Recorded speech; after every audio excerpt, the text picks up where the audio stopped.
शाबाश!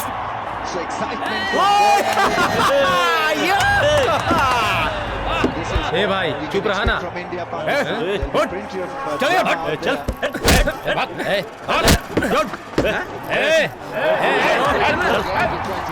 चल चल चल तू भी निकल।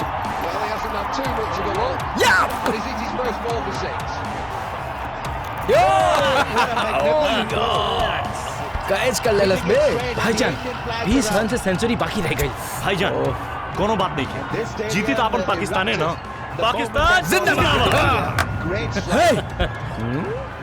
ई का बोलत हवे? चुपचाप बैठे को बैठ, नहीं बाहर निकल। तोरा शर्म नहीं खियावत? शर्म कहेंगे बे, चुपचाप बैठ।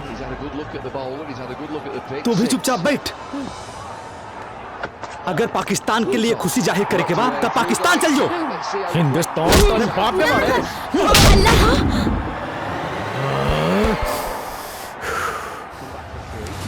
हाँ, हिंदुस्तान हमरे बाप के हवे। अगर हिंदुस्तान में रहे के बा त तोरा के हिंदुस्तान के जय जयकार बोले के पड़ी, नहीं त तोरा के हम कब्रिस्तान में भेज दे। हमारा पाथ उठौले बे अनवर अंसारी पे। देखत का बाड़े रे, मार।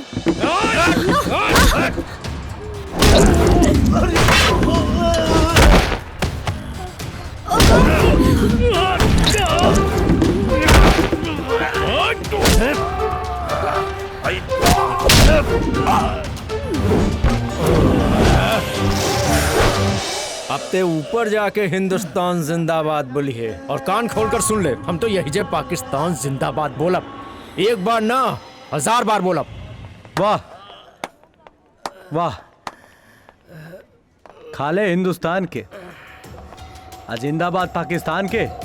अरे ई देख के बड़ा अफसोस हो रहल बा कि हिंदुस्तान के पाक सरजमी पर तोरा जैसन नापाक पैदा भेल बा। शुक्र मनाओ कि हाजी साहब के लइका हवे, न त हिंदुस्तान में पाकिस्तान के जाए बोले वाला के उल्टा लटका के पानी पियाइला हम। गोरखबंसी ले चल रानी के थाने। चल ले चल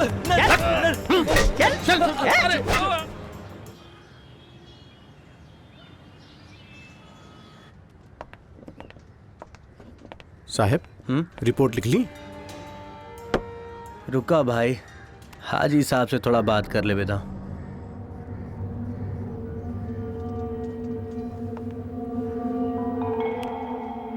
हाँ हाजी साहब।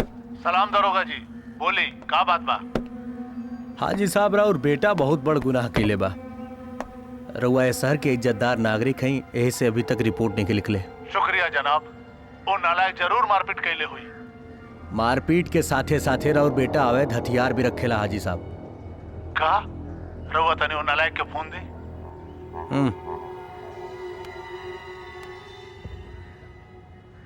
हाँ अब्बू। अरे बदतमीज, कलम के बदले तमंचा पकड़ के ते महान बनबे हैं? अब्बू हमसे गलती हो गई। चुप नालायक, जानबूझ के कैल कैल कुकरम के गलती ना कहल जाला। दे दरोगा साहब का फोन।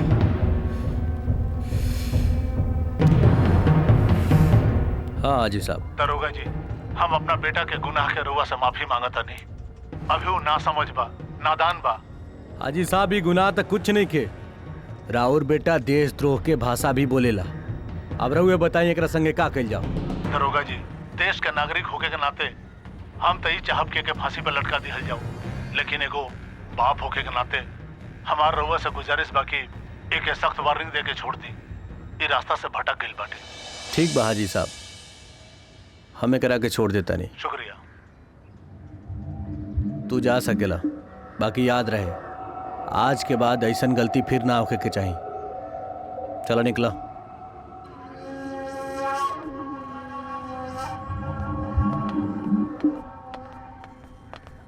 और जय तू भी थोड़ा संयम से काम निहल करा। मारपीट से कोनो फैसला ना होला, उल्टी परेशानी और बढ़ जाला। कुछ भी हो जीजा जी, लेकिन हम अपना देश की बुराई कबो बर्दाश्त ना कर सकीले। हाँ सर, सारी गलती तो अनवर के ही रहल। जय तो बस उनकरा के समझावत रहल। और हाँ सर, अगर केहू हमनी के सामने हमनी के देश की बुराई करी और तिरंगा के अपमान करी तो एगो देश में हमें कैसे सहन कर सकेला। ये सब कानून के काम है, तू लोग के काम ना। तू लोग खाली पढ़ाई पे ध्यान दो। जी सर। चला जा, अब निकला लोग।